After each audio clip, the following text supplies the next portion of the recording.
ምኑን ጥሩ ሆነው እንዴ? ገንዘብ ከየት እንደሚያመጣ በቃ መጠጣትም ጀምሯል። እኔ ስናገረው ደግሞ አፋፌን ነው የሚለኝ። እሺ በቃ አንድ የፉን ነገር ላስተካክልና የእሱን ነገር እንመለስበታለን። ወዴት? አይ አብረን እንፈልጋት ብዬ ነው። አያስፈልግም፣ እኔ እበቃለሁ። ገቢ አንቺ ግቢ። እሺ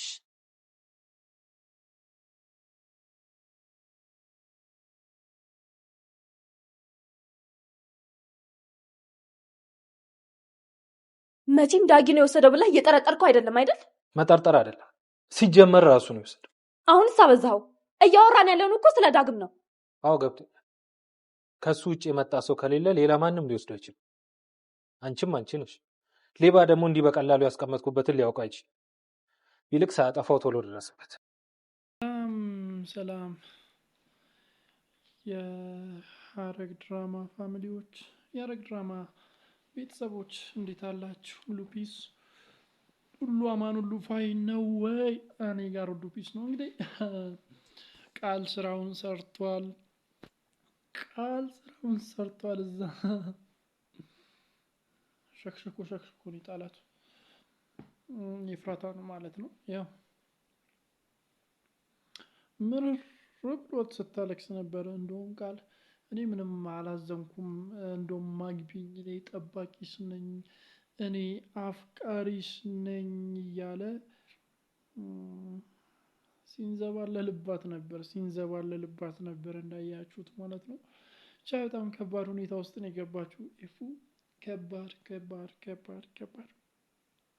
ከባድ ሁኔታ ውስጥ ነው የወተፋት። እንግዲህ ናታን ይህንን ነገር ሲሰማ፣ ይህንን ነገር ሲያቅ ያብዳል።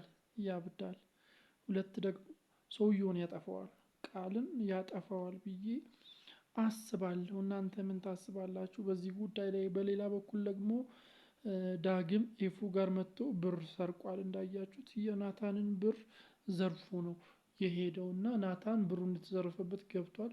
ከዛን ማን የመጣው እዚህ ቤት ሲላት ዳጊ ብለዋለች እና እሱ ነው የወሰደው ምናምን ሲል ነበርና ሲጣሉ ነበር ከኤፍራታ ጋር ሲጣሉ ነበር። ምክንያቱም በጣም ልጁ በጣም አስቸጋሪ እንደሆነ ገኒ ነግረዋለች እና በጣም እያስቸገረ ብር እየወሰደ ምናምን እንደሆነ ነግረዋለች እና እሱ ነው የወሰደው ምናምን ሲል ነበር። በዚህ ጉዳይ ደግሞ ከኤፉ ጋር በጣም ሲጨቃጨቁ፣ ሲጣሉ፣ ሲናጀሱ ነበር።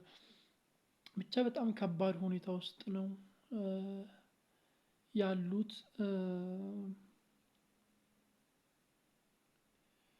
የኤፍራታ ልጅ ደግሞ ልትወስድ ነው፣ ሉሊት ልትወስድ ነው፣ ልትገዛው ነው። ሴትዮዋ ቢያንስ ግማሽ ሚሊዮን በላይ ልትከፍል ይገባል ስትላት ነበር።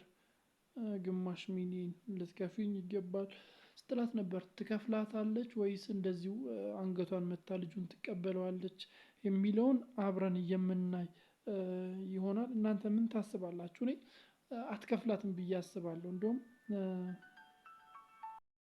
ታለች ብዬ በፍጹም አላስብም። ሉሊት ትከፍላታለች ብዬ አላስብም። ማጀራቷን መታ ትቀበላታለች ብዬ ነው የማስበው። እንደዛ ነው የምጠብቀው። ምክንያቱም የሉሊት ባህሪ እንደዛ ነው። በሌላ በኩል ደግሞ ሀኒ ጠፍታለች። ማን የወሰዳት? ማን ያገታት? እርግጠኛ ነኝ ናታን ነው ያዛት። ናታን ሀኒን አግቷታል። አግቶ ይዟታል።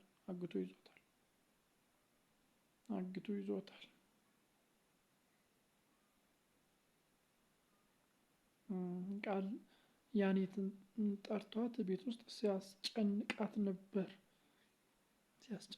በጥያቄ ሲያፋጣት ነበር። ብቻ እሷ አትመስለኝም እንደዛ ያደረገችው። እኔ ናታን ያገታት ነው የሚመስለኝ። እናንተ ምን ታስባላችሁ? እስቲ በዚህ ጉዳይ ላይ ያላችሁን ሀሳብ፣ በዚህ ጉዳይ ላይ ያላችሁን አመለካከት፣ ቀጣይ ላይ ይፈጠራል ብላችሁ የምትጠብቁትን የምትገምቱትን ሀሳብ አስተያየት በሙሉ በኮሜንት መስጫ ሳጥን ላይ ያስቀምጡልኝ። ለዚህ ቻናል አዲስ ከሆናችሁ ደግሞ ሰብስክራይብ በማድረግ ደወል ምልክቱን መጫን እንዳይዘነጋ ባይ